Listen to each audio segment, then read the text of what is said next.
Hey, good morning, everyone. I hope you are doing well. This is Michael from MC Web Studio.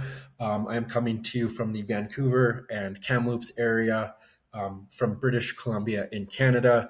And this is my on-page SEO fundamentals video for 2026. So this is aimed at the person who has never really done SEO before, the small business owner who's looking to do this themselves. Um, so yeah, I'm going to get right into it. When you're first starting a website, one of the first things you need is a domain name. So there's two different types, your regular domain name and your exact match domain name. So a regular domain name would be my website, for example, mcwebstudio.ca or fantasticvehiclesales.com. You would come across these terms or these websites. Say you were driving downtown and you saw a billboard. So that'd be one way of you knowing how to get to these websites or to my website.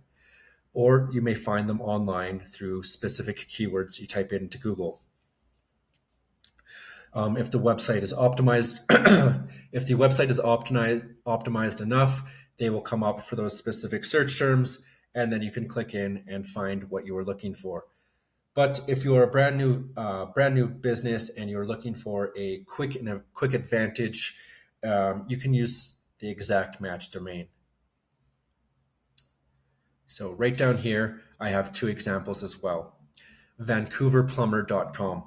So somebody has a leaky toilet, their bathtub won't drain, or they got a huge flood in their basement from the latest rainstorm. One of the first things they're going to do is go to Google and type in Vancouver Plumber to see if there's someone who can help them. And by you as a business owner taking that exact match domain, vancouverplumber.com, there is a better chance they will find you right away. Same thing if you're a private chef in Coquitlam and there is a boyfriend or husband looking to do something nice for their wife or girlfriend by having a nice meal cooked for them. They're going to type in Coquitlam private chef, and there is a very high probability you are going to come up first. They're going to click into your business, your service, and then you're going to be the one cooking the meal for them. So you have your domain, and then you need to do your keyword research so people can find you.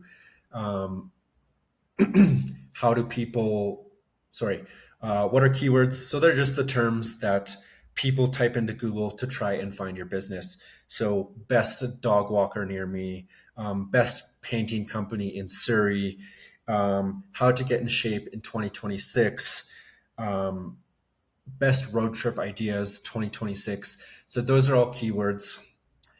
And each keyword has a monthly search volume and a keyword difficulty attached to them. So I'm going to scroll down here quickly. I did a quick search earlier and it was for Vancouver banks, not the food bank, but your commercial banks. So right here we have Bank of Montreal, Vancouver. It gets 1,900 searches per month and has a keyword difficulty of 41 out of 100. So that is a moderately difficult keyword. Down at the bottom, TD Bank Vancouver, 1,600 searches per month with a keyword difficulty of 33, making it a little bit easier. So I provided another example right here. I'm a big hockey guy. I like to watch the games on TV, follow along the NHL, the World Juniors. So I like to use hockey examples. So here's an example of a short tail keyword. They are typically much more difficult to rank for, but they have a lot higher search volume. So Bauer Hockey has a keyword difficulty of 75, but a monthly search volume of 63,000.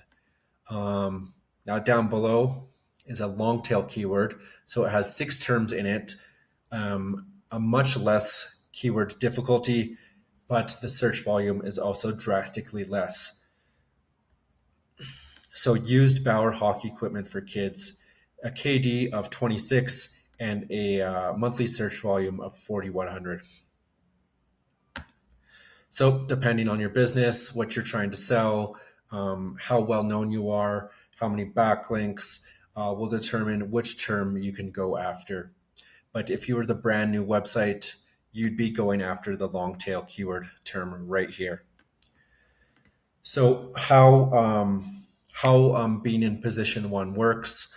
So if my website happened to rank for Bauer Hockey in position number one on Google, I would not get 63,000 searches a month, but I would get the highest percentage of searches per month.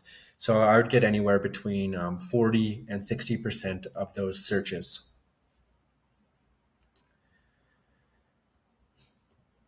So, and there is the different types of searches, which I sort of mentioned before. These are also very important. So there is informational searches. You're looking to get information on anything.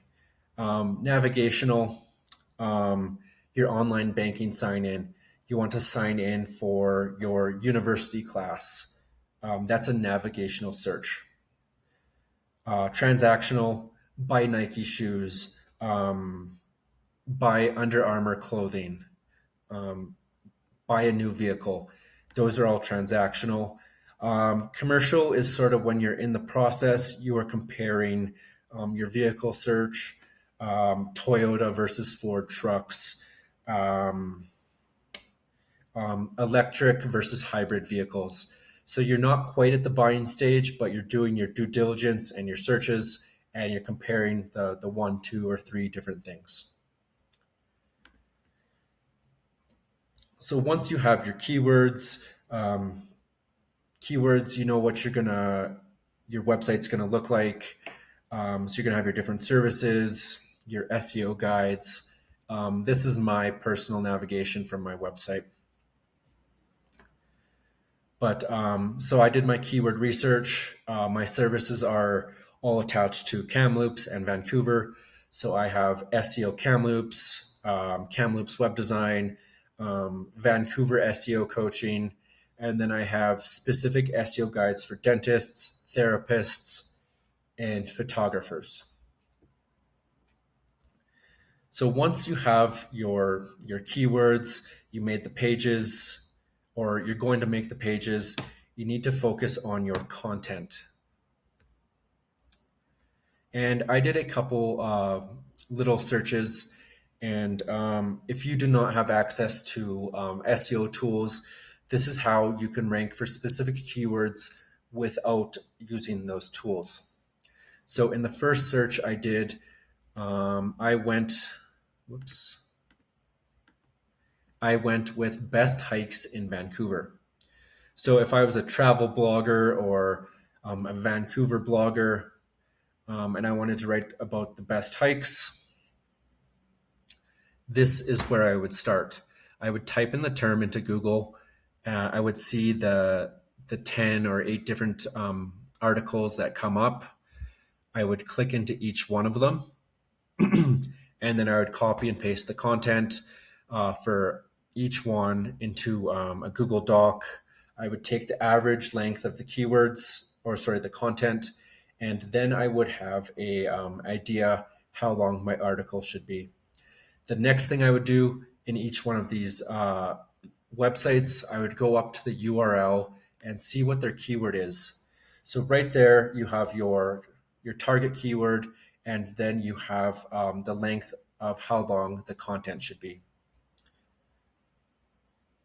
And this is if you don't have access to an SEO or a keyword research tool. The next example I pulled up, I Googled the best ski runs at Whistler Blackcomb. So if I wanted to write an article on this, I would do the exact same thing. I would click into each website, look at the URL, and see what keyword they're using. And then I would copy and paste the content into a Google Doc, do that for each one, and then I would take the average length of those articles. You notice right down here, I have videos in a red box.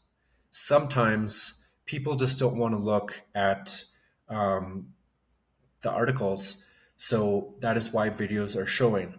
So if you made a video on the best ski runs at Whistler Blackcomb, there is a good chance you can show up on the first page of Google as well. So directly below this, I believe there's 3 different videos. And then if you wrote a very nice article mentioning the top 25 runs, and then you made a video on this as well, there is a good chance that you could show up in your article, plus in this video section below, giving you 2 opportunities on the search results page for people to view your content. So that is my quick little overview on on-page SEO. If you ever have any questions, please feel free to reach out to me. I do not mind having a chat or answering any questions for beginners or small businesses. I can be found on Instagram, YouTube, TikTok, all at the handle MC Web Studio. And for direct contact, just send me an email, michael@mcwebstudio.ca. So once again, reach out if you have any questions. And if you watch this entire video, thank you very much.